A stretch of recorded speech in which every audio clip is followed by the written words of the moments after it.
Good afternoon, everyone, and welcome to our first Road to Conference event.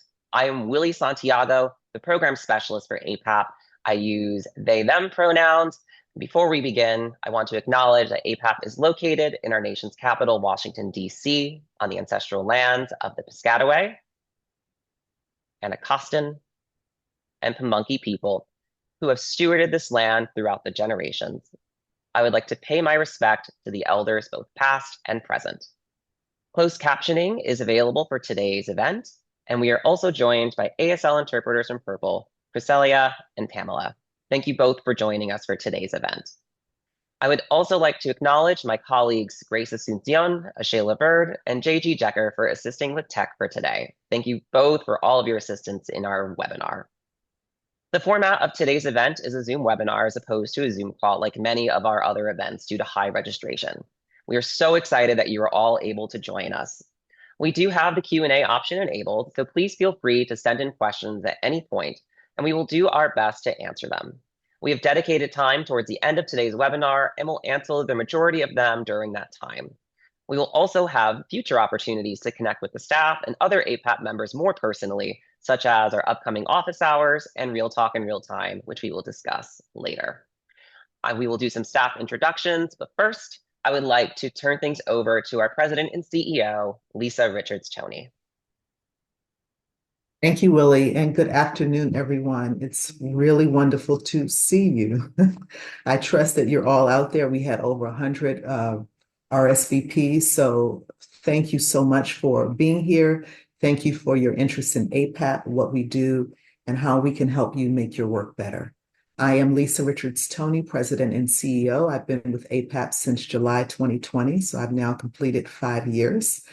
And, this conference coming up, like every conference, is a new opportunity to get what we do better and better and better. And we need you, and we thank you for your participation. I just want to say, today you will learn a lot about what APAP is, why it's essential for this industry and all of you, what you can expect at the conference, and next steps as you prepare for January. I want to thank Willie and the entire staff of APAP for all of the work that they do to put not only this webinar together, but all of our events as we prepare all of you to have a successful conference in January. I want to also thank the conference committee who is continuing to do outstanding work to prepare for this amazing conference. I want to name them: Chris Yamaguchi, Laura Sweet, Mark Wilson, Chris Kaminsky, and Sarah Haig, who you will hear from today. Thank you to all of you for your outstanding work. So, APAP's members span the entire globe. We are certainly in the United States, Canada, and Mexico, and many countries throughout the world. And next year will the year after next, we'll be 70 years old. So we have been doing this work, or aspects of this work, I should say. We didn't always start off exactly like this. There was an on-ramp, but we've been doing this for a very long time. And each of us who's come to lead this organization, now me as a 7th director, have been entrusted to uphold the vision, the mission of this organization, to ensure that this industry has what it needs to do its work well, and that the impact of our work resonates throughout communities all over in everything that we do. So thank you for being here. I really hope this is a helpful session. Please stay in touch with our staff. We're here for you. Thank you. All right, can we go back to the previous slide, Grace? So throughout the course of this webinar, you'll be hearing from a variety of different staff members. I'm joined today by my colleagues Neo Narnar Madison, Krista Bradley, JG Decker, Ashayla Bird, and Keisha. Today you won't be hearing from Sue or Ashayla or Keisha much, but I want to at least acknowledge them as they are an integral part of the membership and conference team, and they will be helpful for you going throughout the entire process as we get ready for the conference. Next slide, please. So in today's webinar, we have the following agenda. You'll hear different staff members discussing what is APAP NYC, who is it for, the different ways to participate. We will then have a peer panel on how and why APAP featuring members from our conference committee. And then we will open it up for question and answers based upon what has been submitted to us. And then lastly, we'll go over some open steps. So before we completely dive into our agenda, I want to do a Zoom poll. I think, Grace, that's what might be on your end under polls and quizzes.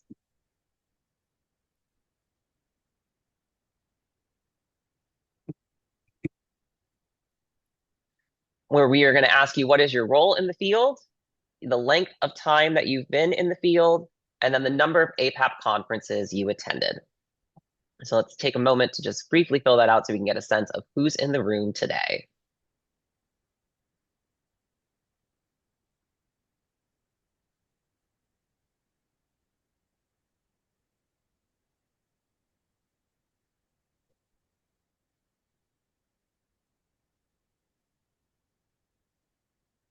And let's start wrapping that.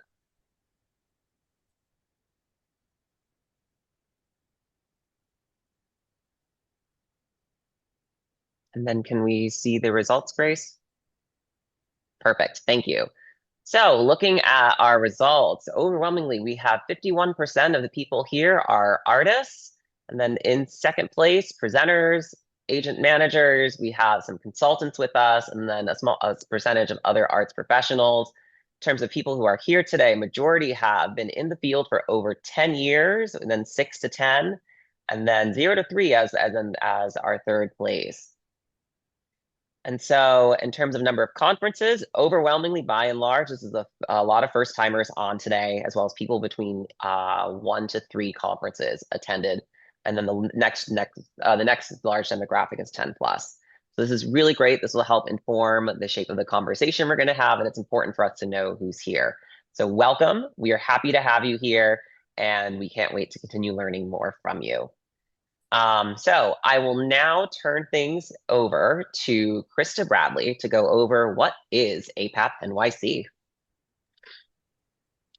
Thanks, Willie. Hi, everybody. It's good to have you. A special welcome to first timers and our artist colleagues and presenter colleagues. I'm Senior Manager of Industry Relations for APAP, and it's my pleasure to walk you through a little bit about one of the biggest things that we do, so that you can get your feet grounded and know what you're getting into and whether it's the right thing for you. So what is APAP NYC? It is the world's largest gathering of the performing arts presenting, booking, and touring industry. It's also the annual members conference of our organization, the Association of Performing Arts Professionals, and APAP is your service, industry, and advocacy organization for the field. APAP NYC conference takes place in January, from January 9th through the 13th at the New York Hilton and across New York City.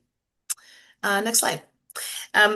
One of the key ways that we are able to make the conference reflective and responsive to the field is by having people that are from the field helping to lead and shape and guide what happens there. And you're seeing the 5 co-chairs of the conference committee here.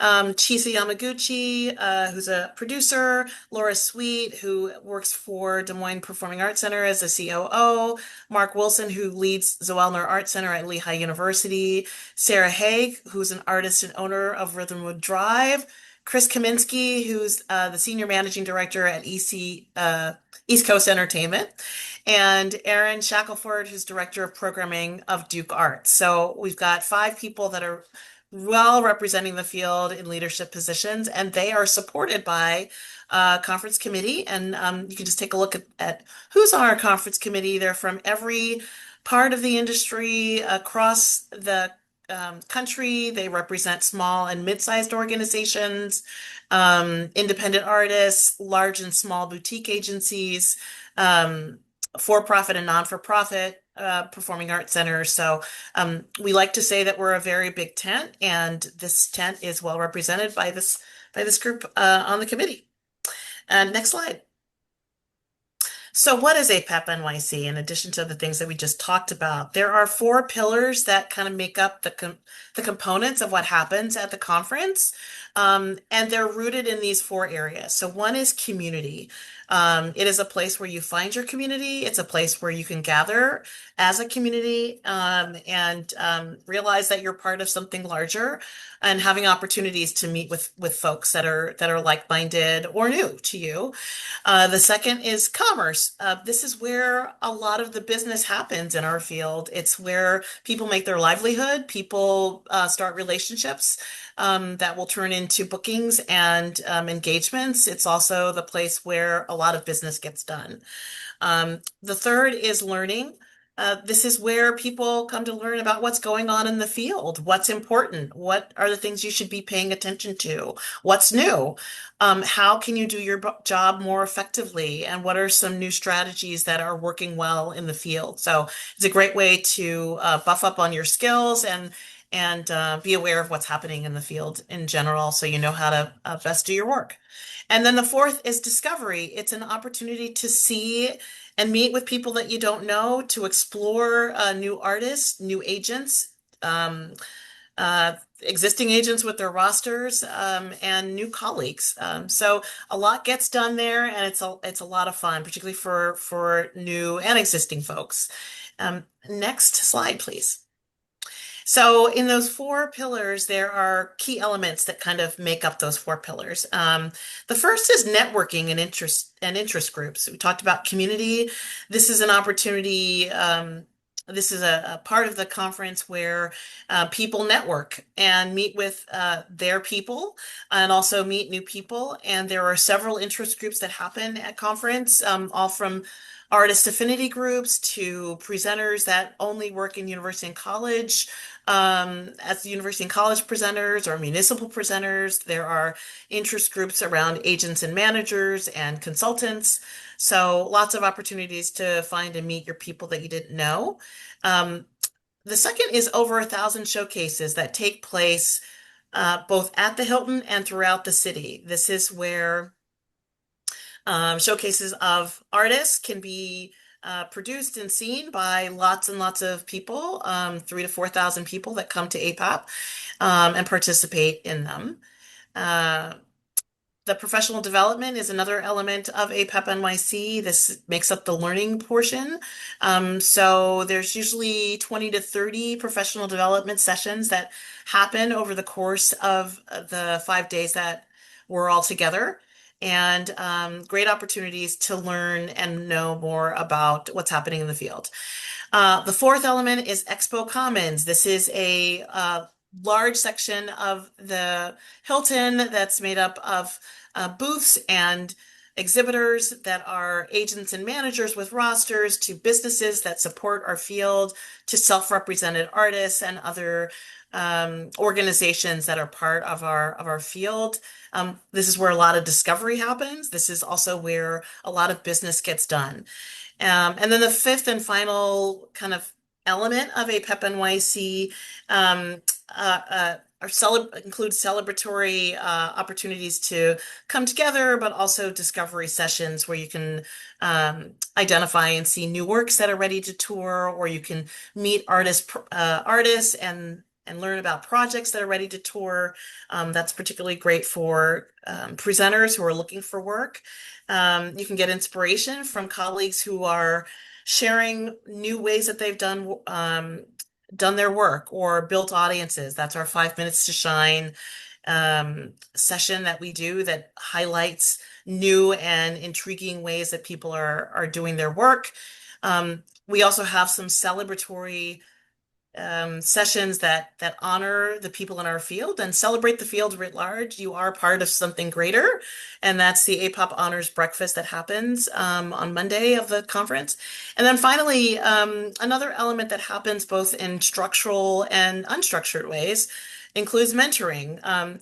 We have a lot of people that have been in the field for a long time, or that are mid-career, or that are emerging and new. And one thing you'll find, I think, in this field, and when you gather, is that people are always willing to help and to learn more about what you do. And it's important to go to the first timer sessions and these kinds of road to conference sessions so that you can start building some of those connections, but there is some structure time for mentoring leading up to conference, but also at conference. So those are the 5 elements, and I think we can move to the next slide. Who is APAP for? It's for you. It includes arts professionals working in the performing arts, booking, and touring field, and we've got many of you represented here. So, from presenters who book and curate the stages and venues, to agents and managers who represent rosters of artists, to the ever important and most important touring artists that would that do the core work of what we do, and we are here to support and make sure that that happens. To producers who are looking at trying to create new work at some phase of touring, and then other performing arts professionals, consultants, or other vendors. So it is the place where everyone that touches this ecosystem comes together. And attendees come from all parts of the US and 31 countries abroad. It is, however, APAP NYC, it is, however, our members only conference. So you have to be a member to come to the conference. And we hope that if you are not a member already, that you'll consider, because it's really the place to be in January.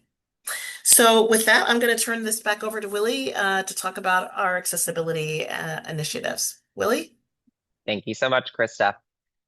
Going along, APAP is for everyone. So we want to try to make our conference as accessible as possible. APAP recognizes the importance of leading with the people-first, relationship-based approach in our practice and in our spaces.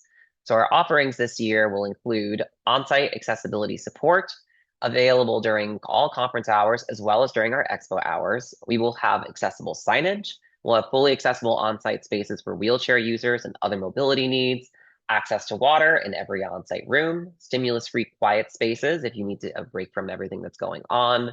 We'll have gender-inclusive, chair-accessible, and companion restrooms. And then we'll also have open captioning and ASL for our primary sessions. In addition, we will have lactation and nursing pods, accessibility coordination with producers for offsite showcases, and individualized assistance and coordination upon request. Next slide. And another feature we have added again this year to our website, if you go to apap365.org, you will see this little red icon in the bottom of the screen. If you click on it, it is a way to help make the website more accessible to you, and it helps account for a variety of different visual impairments and how it can make the website more accessible to you so you can better engage with our content. That feature is available again this year to anyone who's on the website. And I want to take a moment to give a huge shout out to Jenny Thomas and Grace Asuncion for all their work on doing that to make that happen for this year. Next slide. And so I will now turn things over to Neo Narnor Madison to discuss the different ways to participate. Thank you so much, Willie, and good afternoon, everyone. And before I start to discuss registration rates, I would like to follow up with what Willie has just shared about accessibility, and note that you can request or share your needs for accommodation through the registration process, and the conference and membership experience team will then follow up with you to make sure we can support your on-site participation needs. So with that, I would like to share our conference registration rates. At this time, since registration opening, we are now in our summer sprint registration phase, and that rate is $7.99 and will run through the end of August. So August 28th, this is the lowest registration rate. So we encourage those who are able to register early and through the end of August. We'll then move to early bird registration, which will start August 29th, and that will run through early November. Then we will go into our regular registration rate, and that will kind of take us through the early winter season, starting early November, November 7th, and run through January 2nd.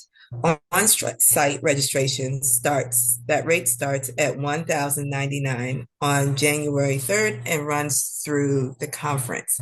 Next slide, please. In addition to the full registration rates, we've got some different price points for those that you can enter at a rate that works for you and your schedule. We do have on-site day pass registration rates available at $5.99, and that's a daily rate that is good January 9th through 13th at the conference. We have many artists on the webinar today, I believe. We do have an artist registration rate of $275, and that registration rate is available for both represented and self-represented artists. At this rate, you're not eligible to purchase a booth, and that rate is available at $275 through January 2nd. The rate will increase to $375 January 3rd through the remainder of the conference. We also have group rates available for groups of 4 or more, and that includes international delegations. As I mentioned, the group benefit starts at a group of 4, and that starts with a discount of 10% off of the group registration, and the group registration discount goes up the larger your group is, up to groups of 10 plus participants at 20% off. Next slide, please. Participation Assistance Fund is our way of making registration more accessible to all. Anyone can apply for participation assistance through our website, and I'm going to ask for us to share that link to our website in the chat.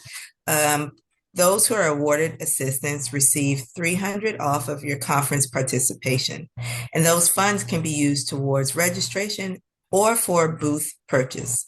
There is no deadline to apply. However, the funds are awarded on a rolling basis, so we encourage everyone to apply early while funds are still available. Next slide, please. I'm going to now turn things over to my colleague JG Decker to talk about all things EXPO Commons booth badges and showcase listings. Thank you, JG. Hi, everyone. Thank you, Neo. As some of you might have known, we actually just began our Expo purchasing today for our first tier, the 25 plus year tier. And I'll share some dates about that in a little bit. But at APAP, you can purchase up to 2 exhibit spaces per organization. Each one is priced at $8.95. One person must be registered at the full rate, and then everybody else can be underneath the booth badge. Booth badges are discounted conference registrations available only to exhibiting organizations. You can purchase up to 3 with 1 booth purchase or up to 7 with 2 booth purchases. Our Expo Hall is spread across 3 floors of the New York Hilton Midtown, representing about 300 exhibiting organizations. So it was a great time. And I'll share some dates in a second. We also offer showcase listings. Showcases are performed all across New York, as Krista said. Each listing costs $10. APAP does not directly produce showcases. We work with a series of showcase producers, both on-site at the Hilton and off-site to achieve this. If you would like more information about that, we can pop some links into the chat and we can discuss that. Next slide, please. On this one, you will see the dates that our tiers open. As I said today, our 25 plus year tier opened today at noon. And then next week, we will open up our 15-year tier, week following the 10-year, 1 to 9 years, and then new exhibitors. We'll send out information on the Monday preceding the Wednesday opening about details with that. Our tier system is based on consecutive years of in-person exhibiting at APAP, who get first choice, and then from there we open it up to everyone else. And I am going to hand this back to Willie. Thank you, JG. So, as mentioned earlier, there are a lot of ways to participate in the APAP NYC conference. On the screen are a series of programs that are done by application. The first one that is currently open is the Emerging Leadership Institute. The deadline to apply is on July 25th. This is a leadership institute dedicated for young arts professionals who are within the first 3 to 5 years of their professional careers. It's an opportunity to learn from industry leaders as well as to connect with other members of the ELI cohort and alumni network so that you can learn from industry experts as well as learn from your peers all across the country. We have our Up Next artist pitch session. It is an opportunity for artists and agents to pitch work that is ready for the coming tour season. At this pitch session, over 300 presenters attend, and it's an opportunity to see what is out there and what is coming up for the coming year. The deadline for that application is on August 8th.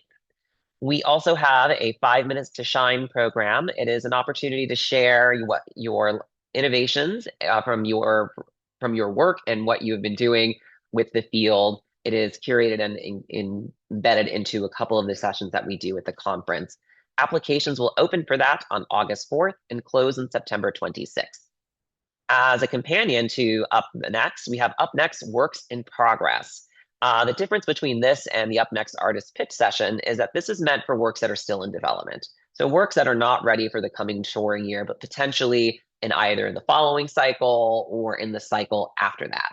So this pitch session, it's done in roundtables, and it's an opportunity for artists and agents and producers to be able to sit at a round table with presenters and build potential partnerships to further develop the work in the coming touring seasons. Applications for that program will open on August 29th, and they will close on September 30th. And lastly, we have our Just So session. So standing for Socially Engaged Works.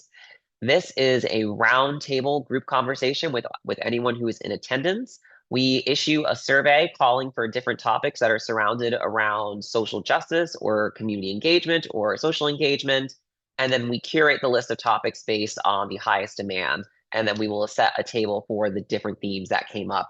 And anyone can attend to it that is registered for the conference, and you can have an opportunity to discuss that specific topic or any of the other topics that are there with people who have a shared interest. Next slide, please. So if for more information on our programs, you can scan the QR code on your screen or visit apap365.org/conference/dates and deadlines. Or you can also email me at programs@apap365.org. Next slide.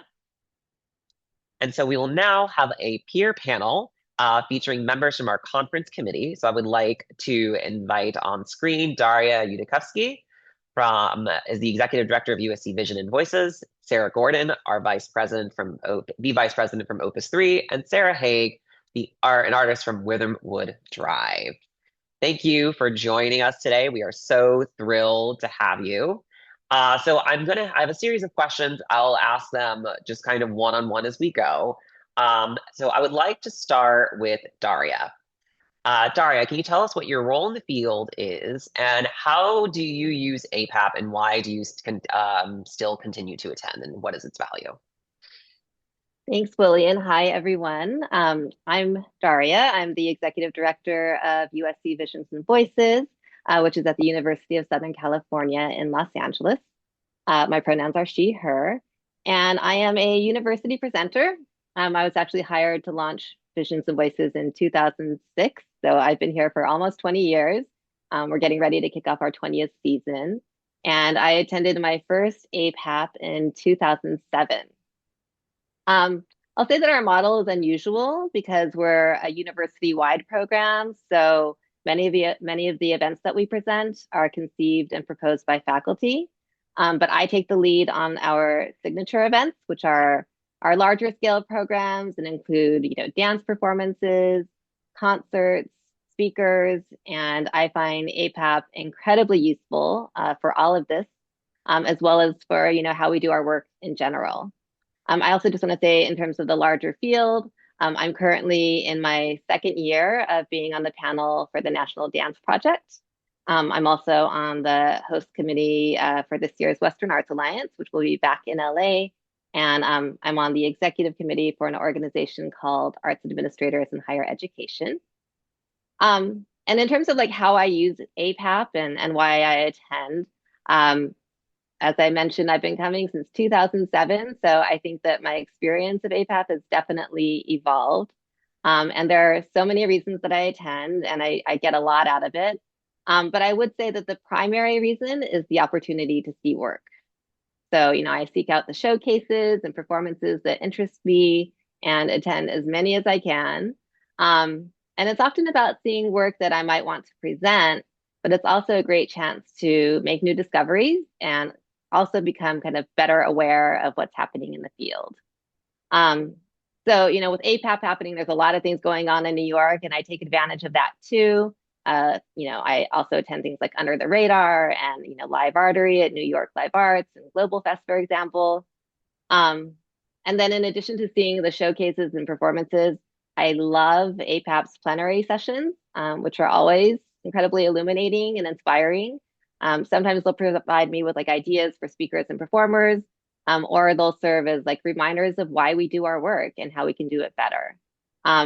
So, my days at APAP are incredibly full, and I'm hopping all over the city to see work and attend sessions from like 9 in the morning until midnight or later. And I'll stop there. Thank you, Daria. Close to 20 conferences. That is quite a milestone.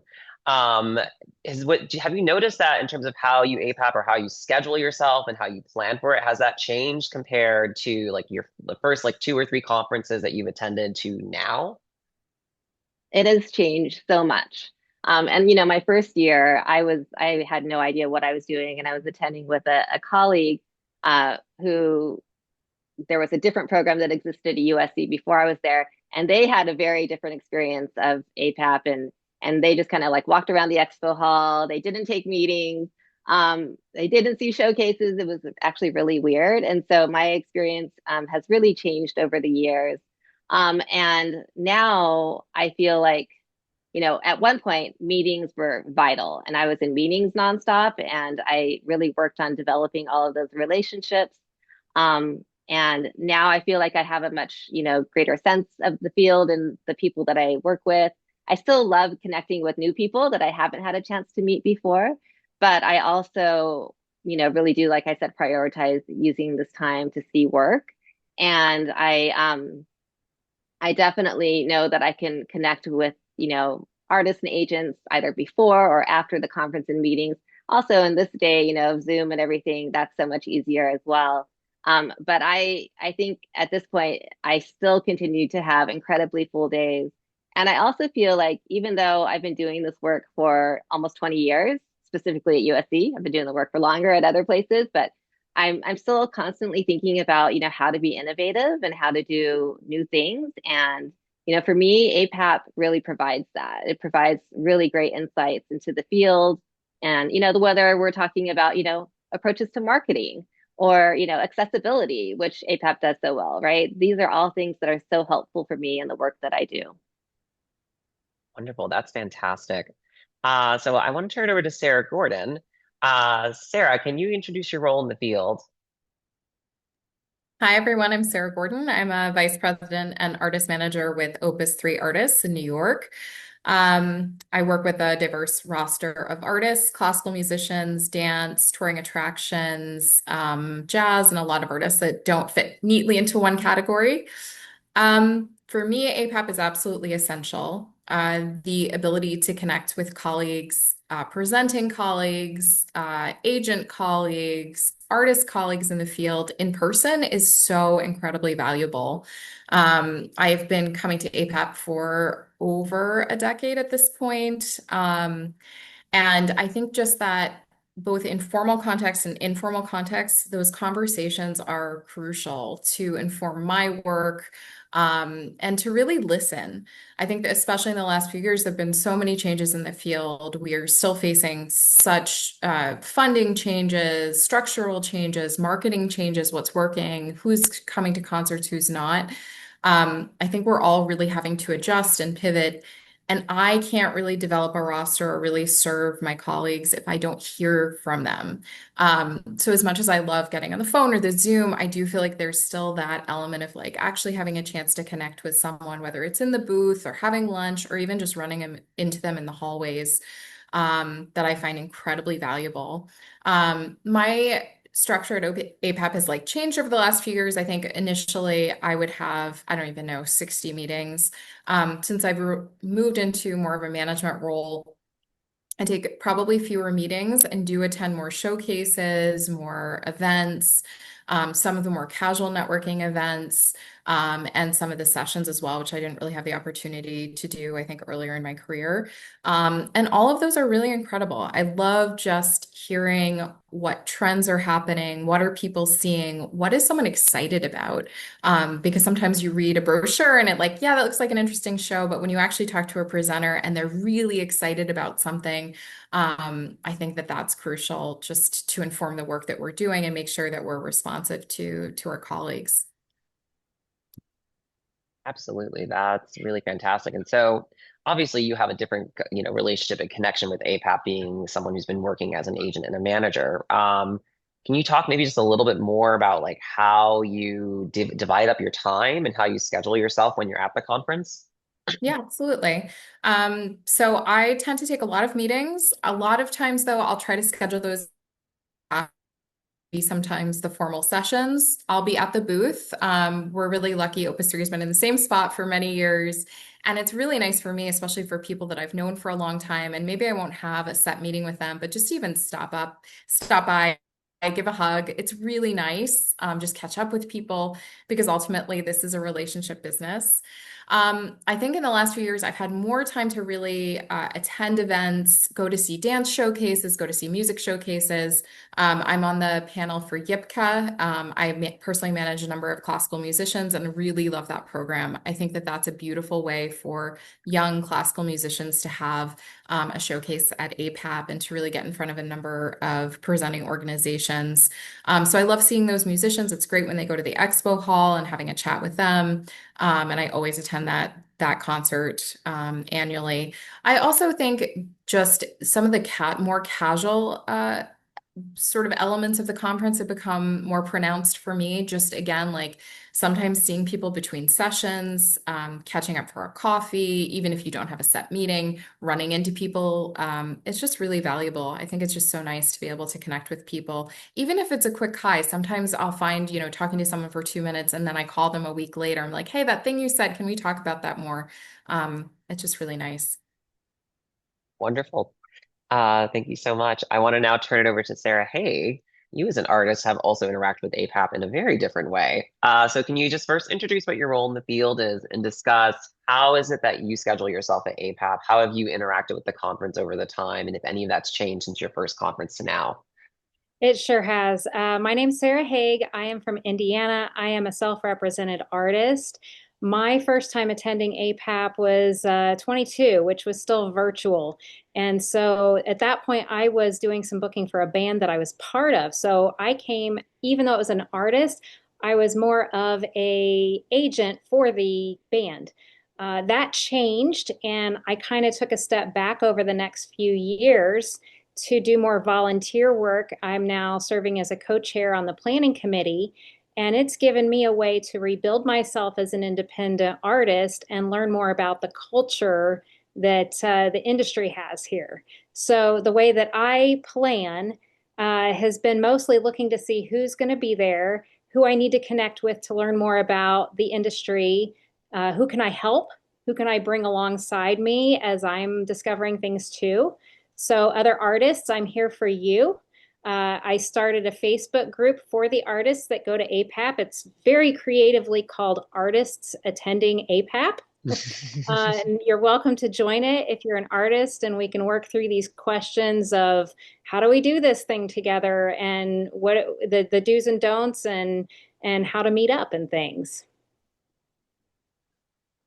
When you're at APAP, how do you divide up your time? Do you find yourself more doing the sessions? Are you in a lot of meetings? Are you also maybe seeing other artwork to see how other artists are doing things? How do you schedule your time while you're at the conference? So I'm going to take this from more of a new person's perspective. So I'm coming into my 5th year, so I think this will be the last time I can really say that I'm new at all. But my focus so far with my time has been a lot of the professional development sessions. I get a lot of questions from other artists, especially those who are newer, and they say, well, how do I network? How do I meet people? And my answer to that is how I spend my time, which is I go to all the professional development sessions that are remotely relevant to what I do, because that's how I meet other people that are interested in the same things that I'm interested in. The other thing that I've made a priority is to find ways to help. So Willie, as you know, we've worked together a little bit through the conference committee over the years. And I even look for other artists that need help. There's a couple people that I've helped with their booth space when they need a break. You can get creative with how to meet people that way and also give back as you're learning. Absolutely. So as we just wrap up this panel, I have one question that I want to toss to each of you. What is one tip that you would give a newcomer to APAP? So it's their first APAP conference that they're going to be attending. What is one tip you would give to them as they're getting ready for January?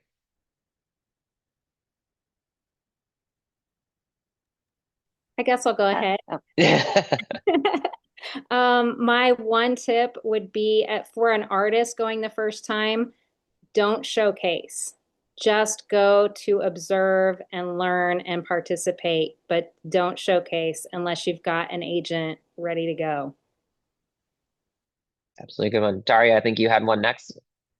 Yeah, and a fun tip is really hard because there's so many. But I'm gonna say bring a notebook because especially as a presenter, I see so much work throughout the day, and kind of remembering everything is really hard, or just kind of like being able to write down my thoughts about a dance performance that I'm experiencing, or just little thoughts or ideas. Just having a notebook with you is really incredibly helpful. I'll say if you're a new agent, do your research. I think a lot of presenters are sometimes turned off if you don't do that. I know a lot of people complain about the mass emails before APAP. So if you want to take a meeting with someone, don't cold call them. Know who they present, know if it aligns with your roster, and if there's some synergy there. So when you pick up that phone or write that email, say like, use their name, number one. Hey, I would love to connect with you at APAP. I saw you're presenting XYZ and I represent ABC and think there could be. So I think just taking your time, reaching and connecting with people. All really fantastic advice. Thank you so much for the insights you provided today. I know that it is endlessly valuable, and we know that your time is very precious. So thank you so much for giving your time to join us and present your insights in the field. We are so happy to have you. So we're now going to move on to our next section. This will be Q&A. So question and answer. If you have any questions that you want us to take up and answer live, we are happy to. Please type it into the Q&A section of Zoom, and we will do our best to answer them as we can.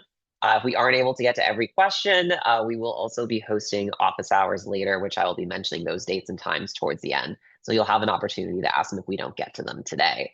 So I believe we have some in queue. I'm going to invite Neo and Krista back on screen so that we can start digging in. Great. Thank you, Willie. Can you see us? Now I can. Yes, now we can. Okay. Hi again, everyone. Thank you. So we do have a few questions in the queue. Willie, I'm going to read this and ask if you want to share some additional feedback. So is the ELI, so that is our leadership program for individuals in the first 3 to 5 years of their presenting career, or first 3 to 5 years of their career in general? And Willie, I'm going to ask you to share a bit more about that. Absolutely. The Emerging Leadership Institute, it is not for someone that is within just exclusively the first 3 to 5 years of their career. It can be anything. It is meant for people who are within the first 3 to 5 years in the presenting field. So if you are an arts professional, let's say you worked in engineering for 10 years, but you've only been in the performing arts sector or in the presenting field for the last 3 years or so, you are eligible to apply. So it is not it's not based off of like the entire length of your career. We are looking primarily for young emerging professionals within the presenting field who don't necessarily have as long of as lengthy experience at that point. Now, that said, yes, we say generally 3 to 5 years. If you are maybe been in it for 2, or if you've been in it for 6, we still encourage you to apply anyway, because we never know who we're going to get. And it turns out that you may be a great fit for that. We try to be flexible as we can, and we want to try to bring in as many different people as we can from across the country with different experiences. Thank you so much for that, Willie. Let's see, we've got a question here about our carbon footprint. And is APAP addressing ways to reduce its huge carbon footprint and waste generation, which are typical of large conferences? As an artist, this is Corinne Stein. As an artist, I find there is a disconnect between our mission to try and improve our world and our travel-related carbon footprint and waste generation at a time when we have unprecedented climate and plastic crisis. Well, regarding the conference as a whole, we made a commitment coming out of the pause and the pandemic to stop printing as many marketing materials that ultimately turn into waste. We've moved to a place where we don't print the annual program book with showcase listings and the schedule, and all of that is done now digitally through PDFs and can be shared in the conference app. We no longer have I'm going to call it the swag bag, that we would generate a new bag every year and encourage folks to put in their marketing collateral materials. Now we try to utilize our digital footprint in order to network and to provide marketing and advanced collateral materials. We encourage our attendees to do that as well, to really utilize the app and advanced marketing via email or through your website, as opposed to printing a lot of marketing materials to be on site at the conference. And we do have some sessions where we talk about the climate concerns globally at the conference. And Krista, I think you are still with us. I'm going to ask if you have anything more to share. Well, I just thank Corinne for bringing this up. I know that this is an important issue for our field, and Corinne is a real champion of making sure that we as a field are constantly vigilant about ways to reduce our carbon footprint, encourage our field to think more sustainably and less extractively. Is that a word? I hope so. To be more sustainable overall. So yeah, in addition to what you're saying, I would just add, obviously, we encourage the non-use of plastic. So we have water, what are those called? Water dispensers. Yeah, thank you. Throughout the rooms in the Hilton, so people can just use their own water bottle.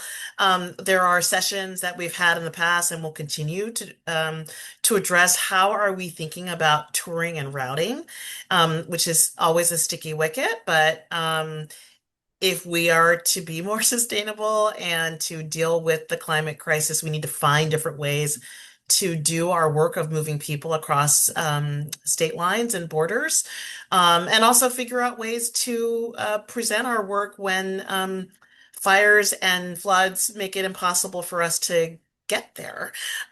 So, I would say, yeah, we are continually looking at ways to be responsive to the issue of the climate crisis in our field, in terms of the ways that we do our work, as well as how do we gather more responsively. And I would also just add that we do have the option of people accessing the content of the conference digitally after the conference. So, not everyone can or wants to make the trip. And can't fly, or not able to fly, don't want to actually have those CO2 emissions as something that they're contributing to. So people can also access that information digitally post-conference. Thank you for sharing that additional detail, Krista. So we have an anonymous attendee. There's a question. I notice artists are mentioned a lot, but what about agent managers? Can they attend to network and represent their artists? Absolutely. This conference is for all those in this performing arts ecosystem. So agents and managers can have an exhibit booth and a full presence at the conference and represent your roster. So I'm going to jump around a little bit while Willie, can you pull up if Sarah is still available and JD to ask a couple of questions? Thank you. Sarah Haig, are you still available right now? Are you able to come on camera? Wonderful. So the question that we got was, why not showcase the first time with or without an agent? Is it too much work for following up, etc.? So this is a complex situation, and I didn't realize how complex it was myself until the first and the second and the third time that I went. There's a lot of etiquette that goes into it. There's a lot of preparation that goes into it. It's really not about the amount of work, and it's also not about whether or not you have an agent. I've seen some very successful self-represented artists that go year over year that either have never had an agent or they don't at the current time. They do just fine. It's more about understanding the industry that you're a part of and how showcases work and how best to prepare months, if not years in advance. You want to make sure that you have professional grade photography, videos, that you've thought out your tour costs. You need to make connections in advance with the presenters that you want to talk to. You need to understand how and when to interact with agents, because if you don't have an agent at the moment, now's not the time during a conference to try and get those kinds of meetings to secure representation. They are busy focusing on their current roster, which is what you would want too if you've got someone working for you. So there's a lot of nuance like that, and there's so much value in just going to see how it all works the first time. Think of it like college. You don't go into college as a freshman knowing how everything works and what your lifestyle is going to be like. You have to make the investment to go. And sometimes I've even told people that maybe the first year you don't go in person. Maybe you participate with all of this that's available through APAP online throughout the year, like this webinar. They also have a really robust YouTube channel that has content from many years past. And the more of that you watch, the better feel you'll get for the culture and the industry at large. I know for a lot of artists, we're used to different venues where there's different cultures. Those of us that come from a background of playing in bars or nightclubs, it's a very different atmosphere here when you're talking to people who run, 300-400 seat theaters all the way up into 10,000. So there's a lot that goes into it. Wonderful. Thank you, Sarah. I'm going to bring JG back on camera to answer some booth-related questions. But never mind, there you are. I was going to tackle another one. JG, go right ahead. Sure. So one of the questions is, are booth passes transferable so that artists in a company can take shifts working in the booth? And are these specific dates to have a booth during the conference? Passes or registrations are not transferable. Each person would have to have their own individual registration. However, if an organization has multiple people attending the conference, we only ask that at least one person be at the booth during expo times, that the expo hall is open for someone to be staffing it. So if one person wants to be staffing it and another wants to go attend a PD session or go attend some showcasing or have a meeting, that's totally allowable. But otherwise, we don't allow pass sharing. And then the last part of that question was, are there specific dates to have a booth during the conference? So yes, and I believe this actually might be published online in our showcase, no, it's not our showcase at a glance, at our schedule at a glance, where we have some rough times and dates available. So there are specific dates, about 3 dates throughout the conference, about 6-hour chunks. of where the expo hall will be open and where we expect people to be staffing their booths. Awesome. Thank you, JG.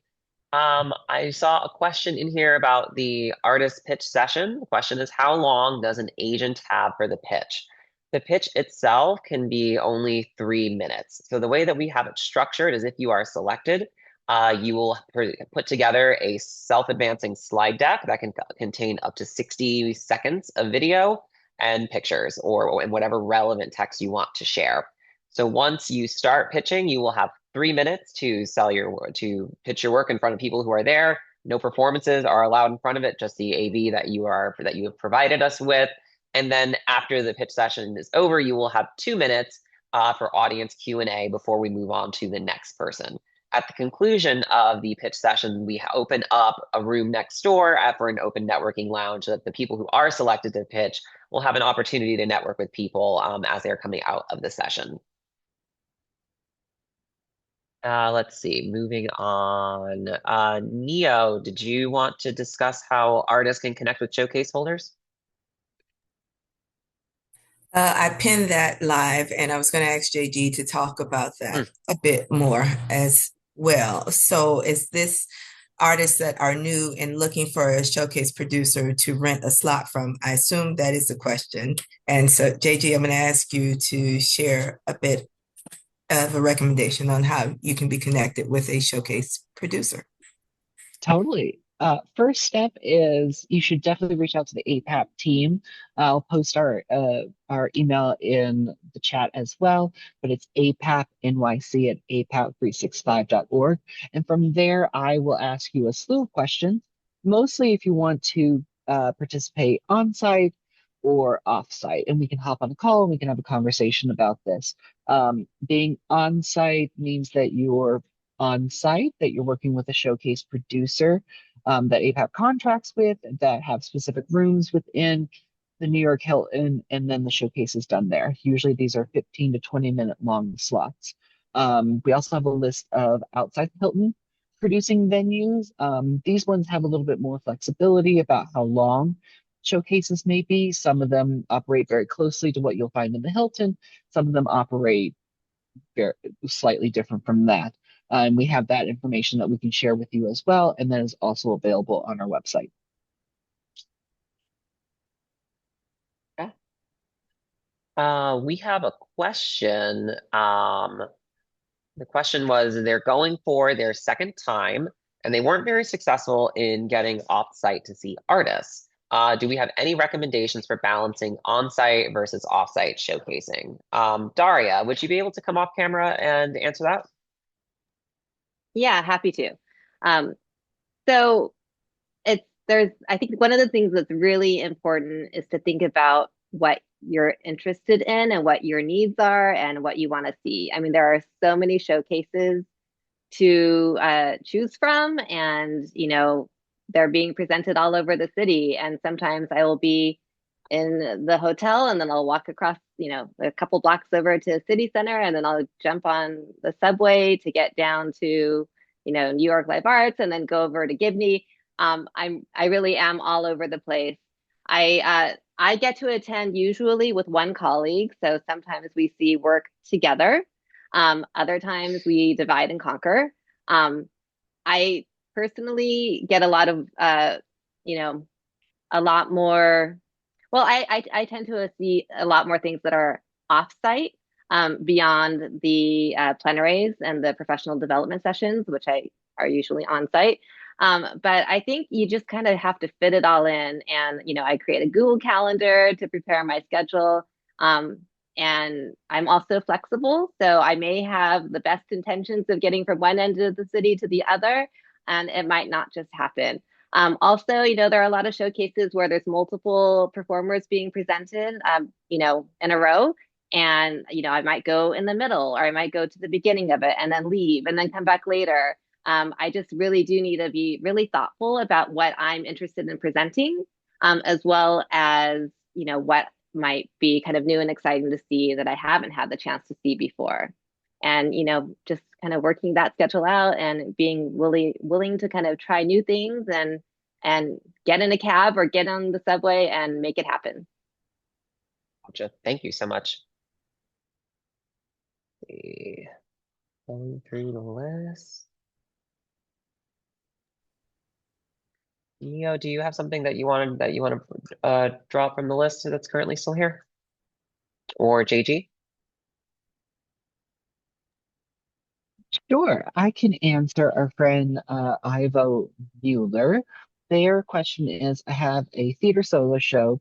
Would you say it's good to showcase a short version of the conference, or is it more effective to be showing a full version at a theater nearby? While this is very subjective, I'll explain the merits of both. On one hand, we do have showcase producers on site who specifically do theater. So they already have the room setups. They are often working with solo or maybe double acts. So they're very good about being able to help curate that experience. The one thing about that is that you do have to draw about a 15-minute piece from it, and that includes your slating as well. So you'll want to think about like what in that piece is the hook. Lots of people will do the beginning or a specific middle chunk of it. So that's something just to think about. If you have a connection with the space offsite the Hilton in New York, then you can also do a longer piece of that as well. You will just want to be very specific when you're listing your posting about how people can access it. Um, if they need to get tickets beforehand, if they need to contact you to be able to reserve a certain time slot, that's just some things that you want to think about there. And JG, I have an unrelated question going back to print copies and programming. Obviously, since we're not we're not offering many of any print materials this year, a lot of people used to rely on having that notebook for quite a while in terms of their planning. Could you discuss just a little bit about how the app that we're developing for the conference and how they can use that in lieu of having a paper copy? Yeah, totally. So we have a very comprehensive app that will act as our booklet while reducing our carbon footprint. The big thing is that the app will be able to, you can use it for wayfinding across the conference, professional development sessions in the Expo Hall, all that fun stuff. But one of the better features about it is that it will have the active showcase listings. Each listing is, think of it kind of like Facebook, like someone clicks on your listing for your show for a specific time slot, and then you have all that information there. The APAP team has curated a series of questions that really get down to the nitty gritty about what people are looking at. So you can put things such as what's your booking fee? Who are they contacting? Is the venue, if you're offsite, accessible or not? Or who can they contact about accessibility? How flexible of a performance are you? How inflexible could you be? What genre are you representing, and a whole slew of different questions so that people can favorite it, like it, add it to their schedule, and then they can move on and come and see your show. And you can do this for multiple listings as well. So if you have one that's happening at 7 p.m. on a Saturday or at 8 p.m. on a Sunday, you can list both of those separately so that they're not, taking away too much from one or the other. Gotcha. I do want to go back to the question we had about showcasing just a minute ago. Daria, what would you suggest about theater pieces, or realistically any sort of long-term, long showcase? As someone who's a presenter, would you rather go to something that is just like segments of a piece, like smaller productions of a work, or go see a full-length piece in terms of your own planning as a presenter? It's actually both for me, and it just depends on, where the work is at. A lot of the work that I do see might still be in development. So obviously a kind of work in progress or excerpt is completely fine. And I think the main issue is just time, as, somebody with the question about balancing it all, it's a lot harder to go see, hour-long, 90-minute performances than it is to see showcases, right? And oftentimes when I see a showcase, I can reach out to the agent and get, the longer version of that if it's ready to see it, on video, and that's really helpful. But if you have a work that is like fully produced and you have the opportunity to present it more than once, that's actually really great too. So I see a combination. I'd say I see probably kind of throughout the day, more of showcases. And then in the evening, I might go see a full work. But there's less opportunity to do that. Gotcha. Thank you, Daria. JG, there's a question in the chat about on-site producers for showcases. Can you just introduce and tell us who our on-site producers are for showcasing? Yeah, totally. I'm actually typing up an answer to this as well. But our main contact, their name is Crandall Rogers with Four Mortals Productions. They are our lead showcase producer. And they will be the person that I will, once you connect with me and we decide that you're going to move to onsite, then I'll move you on to Crandall. And from there, Crandall will usher you through the experience where you'll talk about various things such, how much tech you might need, what's your backline, things like that. And then usher you through that experience, give you pricing and all that. And then how to list it, and then all the details that you need for that. Awesome. Thank you. See, what else do we have in here? Talked about the showcases. Billy, I have a couple of comments I'd like to add. First, I'd like to go back to the question about the printed materials. And yes, JG mentioned our robust and dynamic app that we have where you can find this information. But attendees also have the opportunity to kind of print on demand, if you will. You can build your schedule in advance, and you can print kind of your showcase listing or your conference schedule. We'll also have PDFs of the expo floor maps and wayfinding so that you can print those on demand as well. We will make those accessible through the app. And I wanted there's a question here, I'll read from Anne Patrice Kerrigan.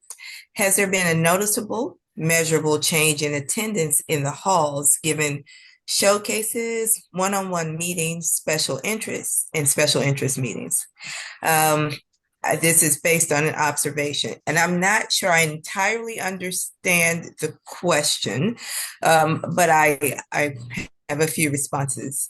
Our attendance has been increasing slightly, actually year over year, since we returned from the pandemic. And in terms of competing interests, we did mention there are several ways to APAP. So in terms of the Expo Hall, we actually sell out of space, and we try to build the schedule so that we are not competing against the Expo Hall often. So yes, showcases are happening and one-on-one meetings are happening, but folks are still visiting the Expo Hall. But we do say there are several ways to APAP. So in terms of traffic, we do try to provide the environment that allows you to participate in all elements of the conference while also going into the Expo Hall. And I am going to call on my colleague Krista because I think she has a bit more information she'd like to add context around that question. Oh, thanks. Thank you, Neo. Thanks, Anne Patrice, for that. I would just offer two other things.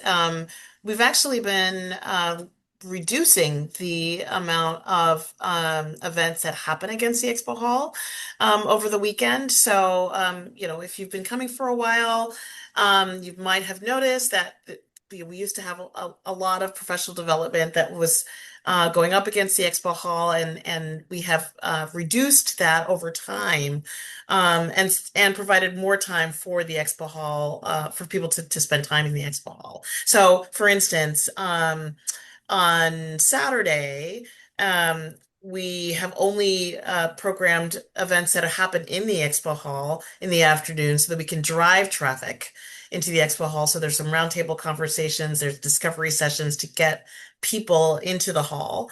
And then on Sunday, we've really limited what's happening against the Expo Hall to just limit it to special interest sessions that deal with marketing and development, not necessarily programming, since we know curators and programmers want to use that time. So I just wanted to point those out in addition to what Neo said.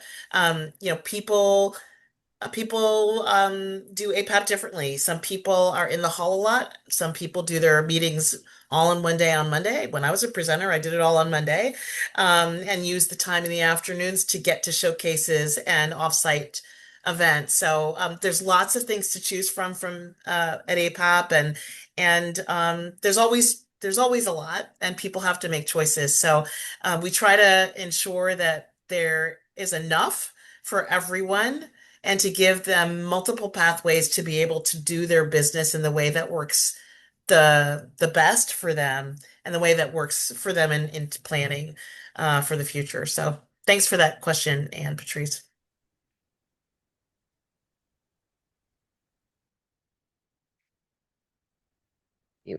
JG, we have a question about showcasing. The question is there a process that they have to apply to showcase? And then once approved, are they then connected with showcase producers? Sure. So, all showcasing at APAP is independent, and is not juried at all. Anybody can come to showcase.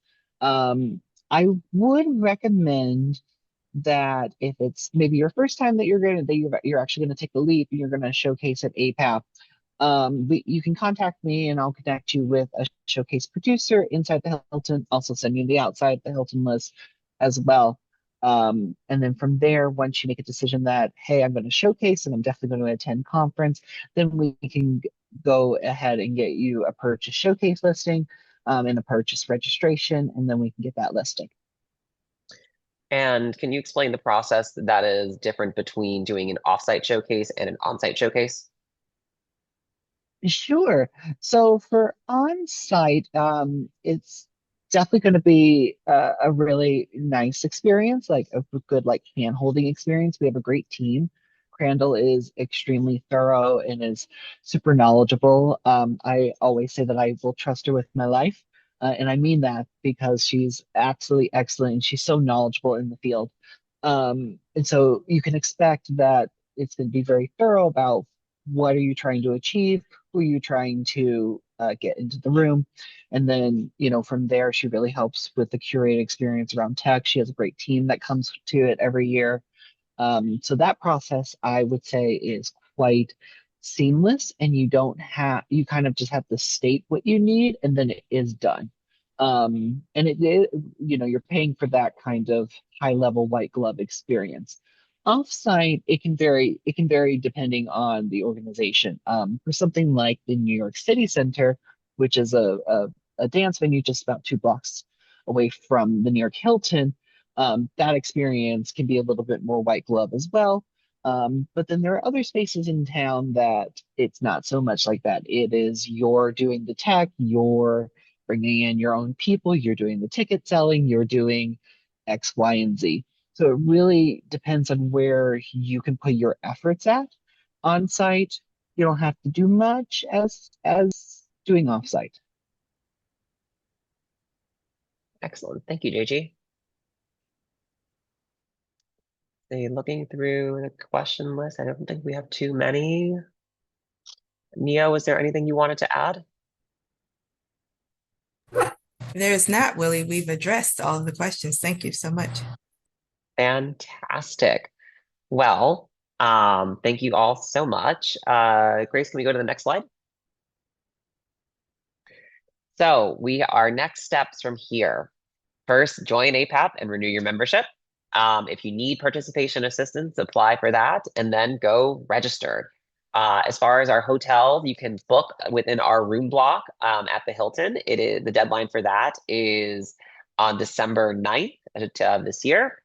And then we also have more Road to Conference sessions coming up on September 24th, October 15th, October 29th, November 12th, December 10th, and all are going to be happening at 2 p.m. Eastern Time.